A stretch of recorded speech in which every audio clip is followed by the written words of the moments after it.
Assalamualaikum warahmatullahi wabarakatuh.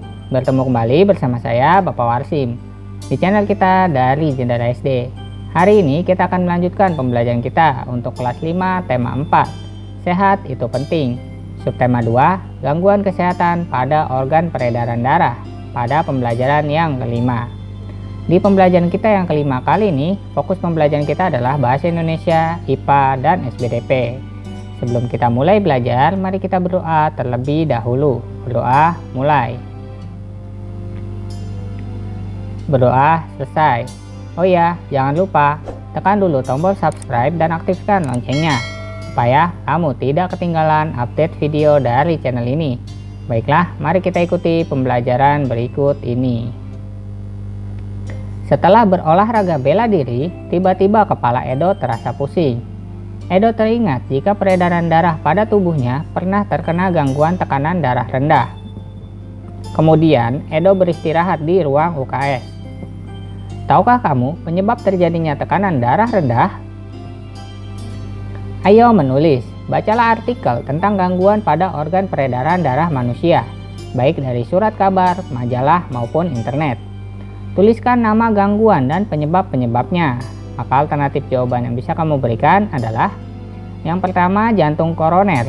Penyebab jantung koroner adalah adanya penyumbatan pembuluh darah dalam jantung, misalnya karena lemak. Yang kedua, hipertensi. Hipertensi adalah tingginya tekanan darah melebihi tekanan darah normal, biasanya 120/80 mm/Hg. Penyebabnya bisa karena stres, makan tidak sehat, merokok, dan banyak minum alkohol. Yang ketiga, bisa varises. Penyebab varises adalah tekanan darah yang terlalu besar dan jumlah darah yang dipompa oleh jantung terlalu banyak. Umumnya terjadi pada bagian betis. Yang keempat, ada anemia. Anemia adalah kondisi jumlah sel darah merah dalam tubuh kurang dari batas normal karena pendarahan luka di bagian luar atau dalam tubuh dan kekurangan zat besi. Kesehatan begitu penting bagi kehidupan manusia. Banyak faktor yang memengaruhi kesehatan kita. Apa sajakah faktor-faktor yang memengaruhi kesehatan tubuh manusia? Ayo membaca 4 faktor yang memengaruhi kesehatan. Kesehatan adalah anugerah yang paling berharga bagi setiap insan manusia. Buat apa banyak harta, tetapi badan kita sakit? Ada juga yang mengatakan, health is not everything, but without health, everything is nothing. Memang kesehatan itu bukan segalanya, tetapi tanpa kesehatan segalanya tiada artinya. Saat sakit, kita akan mengalami banyak kerugian. Selain biaya berobat yang mahal, waktu produktif kita juga terbuang percuma. Kita yang biasanya per jam dibayar Rp100.000, maka dalam satu hari saja sudah kehilangan Rp2.400.000 uang yang seharusnya kita dapatkan akan terbuang percuma. Kalau kita sakit selama sebulan, berapakah uang yang seharusnya masuk ke tabungan kita itu hilang begitu saja? Menurut Hendrik L. Bloom, terdapat 4 faktor yang memengaruhi derajat kesehatan masyarakat, yaitu faktor perilaku, faktor lingkungan, faktor keturunan, dan faktor pelayanan kesehatan. Dari 4 faktor yang memengaruhi derajat kesehatan tersebut, ternyata faktor perilaku memiliki pengaruh yang cukup besar, kemudian diikuti oleh faktor lingkungan, faktor pelayanan kesehatan, dan faktor keturunan. Keempat faktor di atas memiliki keterkaitan dan saling memengaruhi. 1. Faktor perilaku. Perilaku masyarakat yang sehat akan menunjang dan berdampak semakin meningkatnya derajat kesehatan. Hal ini dapat kita lihat dari semakin banyaknya penyakit berbasis perilaku dan gaya hidup. Misalnya, kebiasaan pola makan yang sehat dapat menghindarkan kita dari serangan banyak penyakit, antara lain jantung, darah tinggi, stroke, obesitas atau kegemukan, diabetes mellitus, dan lain sebagainya. Kebiasaan atau perilaku mencuci tangan sebelum makan akan menghindarkan kita dari penyakit saluran pencernaan, bisa diare, dan lain sebagainya.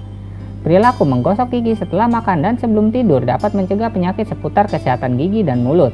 Dan masih banyak perilaku atau kebiasaan yang memengaruhi terhadap kesehatan. 2. Faktor lingkungan. Lingkungan yang bersih sangat berperan dalam meningkatkan derajat kesehatan masyarakat. Perbandingan angka orang sakit yang signifikan terjadi antara lingkungan yang bersih dengan lingkungan kumuh atau kotor. Beberapa penyakit yang sering menjangkiti masyarakat yang hidup di lingkungan kumuh antara lain demam berdarah, gatal-gatal, infeksi saluran pencernaan, dan pernapasan. 3.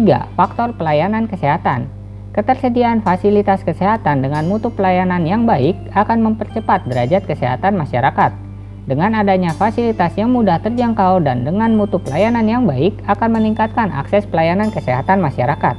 Ketersediaan fasilitas harus diikuti dengan keterampilan tenaga kesehatan yang merata, mencukupi, dan mempunyai kompetensi di bidangnya dalam pelayanan hingga tingkat pelosok desa. 4. Faktor keturunan. Banyak penyakit yang dapat kita cegah misalnya dengan cara membersihkan lingkungan, namun sebagian penyakit tidak dapat kita hindari seperti penyakit keturunan. Semakin besar resiko penyakit keturunan, maka akan semakin sulit meningkatkan derajat kesehatan. Untuk mencegah penyakit turunan perlu adanya konseling perkawinan yang baik. Keempat, faktor di atas saling berpengaruh dan tidak berdiri sendiri. Oleh karena itu, upaya pembangunan sarana kesehatan harus dilaksanakan secara berkesinambungan dan secara simultan. Upaya yang dilakukan harus komprehensif, mencakup upaya preventif atau promotif, kuratif, dan rehabilitatif. Pemerintah sebagai pembuat regulasi harus berperan aktif dalam pembangunan sarana kesehatan serta pelaksanaan kesehatan secara menyeluruh. Ayo menulis. Berdasarkan bacaan di atas, buatlah kesimpulan mengenai faktor-faktor yang memengaruhi kesehatan manusia. Tuliskan dalam kolom berikut. Maka alternatif kesimpulan yang bisa kamu berikan adalah terdapat 4 faktor yang memengaruhi derajat kesehatan masyarakat, yaitu faktor perilaku yang memengaruhi cukup besar, kemudian diikuti oleh faktor lingkungan, faktor pelayanan kesehatan, dan faktor keturunan. Keempat faktor di atas memiliki keterkaitan dan saling memengaruhi.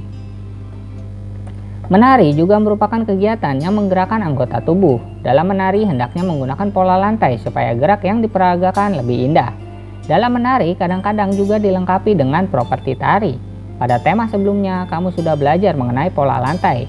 Pada pembelajaran 2 di subtema ini kamu juga sudah mengenal tentang properti tari.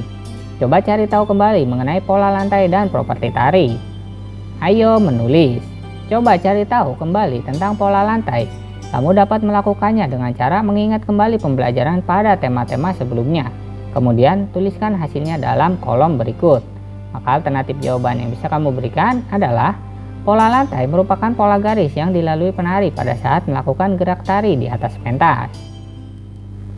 Gambarlah bentuk pola lantai kelompok yang sudah kamu kenal pada kolom berikut. Maka alternatif jawaban yang bisa kamu berikan adalah sebagai berikut. Di sana ada pola lantai vertikal, diagonal, juga melengkung atau lingkaran. Siti dan teman-temannya menari. Mereka melakukan gerak tari dengan alat. Perhatikan gambar gerakan mereka. Nah, di sana terdapat gerak 1 dan gerak 2. Silakan kalian perhatikan. 1. Apa alat yang digunakan Siti dan teman-temannya untuk melakukan gerak tari? Maka alternatif jawaban yang bisa kamu berikan adalah alat yang digunakan adalah busur. 2. Bagaimana Siti dan teman-teman menggerakkan propertinya? Uraikan gerakan Siti dan teman-teman sesuai pengamatanmu terhadap gambar di atas. Sebelum kamu menguraikan, coba kamu tirukan terlebih dahulu gerakannya. Peragakan dengan pola lantai yang terlihat pada gambar. Maka alternatif jawaban yang bisa kamu berikan adalah untuk gerak 1, busur panah dipegang dengan tangan kanan, kemudian tangan kiri mendekat seakan-akan memasang anak panah. Untuk gerakan yang kedua, tangan kanan lurus ke sebelah kanan memegang busur dan tangan kiri bergerak ke arah berlawanan dengan gerakan seperti menarik anak panah. Ayo berkreasi. Coba peragakan gerak 1 dan 2 di atas secara berurutan. Lakukan bersama teman-temanmu dengan pola lantai. Gunakan properti tari seperti di atas. Jika tidak memiliki properti seperti itu, gunakan properti lain, misalnya tongkat. Tunjukkan gerakanmu di depan guru dan teman-temanmu. Tubuh manusia memang hendaknya banyak bergerak. Dengan bergerak seperti berolahraga dan menari, denyut jantung akan meningkat sehingga darah beserta oksigen dan nutrisi bisa disalurkan dengan baik ke seluruh tubuh. Jarang berolahraga membuat peredaran darah di seluruh tubuh terganggu. Dampaknya, peredaran darah terganggu dan akan timbul banyak penyakit. Edo tidak mau sakit-sakitan. Oleh karena itu, Edo ingin banyak melakukan gerak. Seperti sore itu, Edo mengajak Udin bersepatu roda. Mereka beradu cepat. Jarak garis start dibuat di depan rumah Udin, sementara garis finish ada di depan toko Jaya. Jalan-jalan ke kota hujan, naik turun melewati bukit. Jangan lupa gerakan badan supaya kita tak pernah sakit. Hitam legam, burung gagak, terbang bebas di langit tinggi. Okelah kawan, ayo bergerak, bersepatu roda sesuka hati. Ayo menulis. Tahukah kamu isi pantun yang diucapkan Udin dan Edo di atas? Tuliskan isi pantun tersebut dalam kolom berikut. Maka alternatif jawaban yang bisa kamu berikan adalah isi pantun di atas adalah pantun tentang kesehatan. Pantun tersebut mengajak kita untuk menggerakkan badan agar sehat. Salah satu kegiatan yang bisa dilakukan adalah dengan bersepatu roda. Baiklah, cukup sekian video pembelajaran hari ini dari Bapak.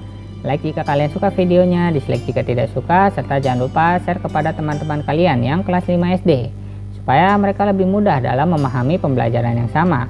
Tuliskan juga komentar kalian pada kolom komentar di bawah supaya Bapak tahu bagian mana saja yang perlu diperbaiki. Subscribe channel ini supaya terus berkembang dan memberikan informasi yang menarik dan informatif kepada kalian. Kurang lebihnya Bapak mohon maaf. Bapak akhiri. Terima kasih. Wassalamualaikum warahmatullahi wabarakatuh.